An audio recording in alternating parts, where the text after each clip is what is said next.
ay rated SPG. Striktong patnubay at gabay ng magulang ang kailangan. Maaaring may masiselang tema, lengguwahe, karahasan, sexual, horror o droga na hindi angkop sa mga bata.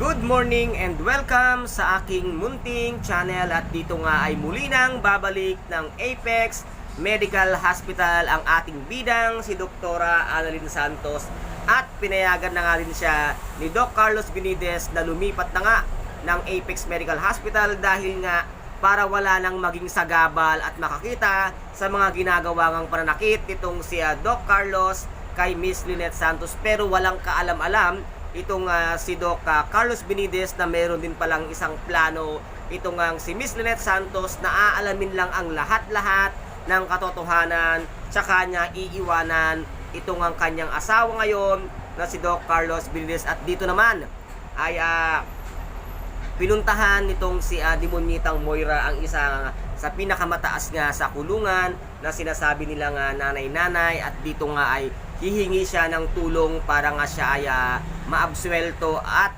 ipapapatay niya nga dito si Dax. Magtagumpay kayang muli itong Demonyitang si Moira sa kanyang plano para nga mawalang visa ang kanyang demanda sa kanya nitong si Doc RJ at Miss Giselle Tanyag, dahil nga ipapapatay ni Moira ang isa sa mga star witness. At dito rin naman ay pinagbantaan nga ni Dax itong bruhang si Zoe na ipakukulong siya, at marami nga siyang nalalaman tungkol dito kay Zoe sa lahat-lahat ng kanyang mga ginawang kalokohan kay Don Pepe. At ito pa po ang isa sa pinaka-aabangan natin, ang napaka-exciting na pagdating ng asawa nga nitong si Dr. Carlos Benitez. Ano kaya ang gagawin niya once na dumating na ang asawa niya, dahil sabi niya nga ay sisingilin niya sa lahat ng kasalanang ginawa niya itong si Doc Carlos, na talagang napakasinungaling pala noon pa lang. At ano din kaya ang magiging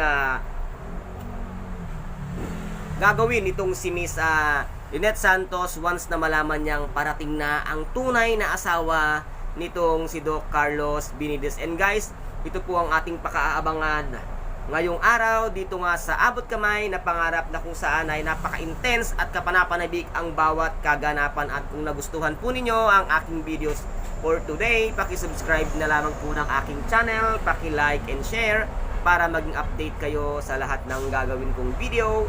Maraming salamat po. Ingat, God bless, and bye-bye!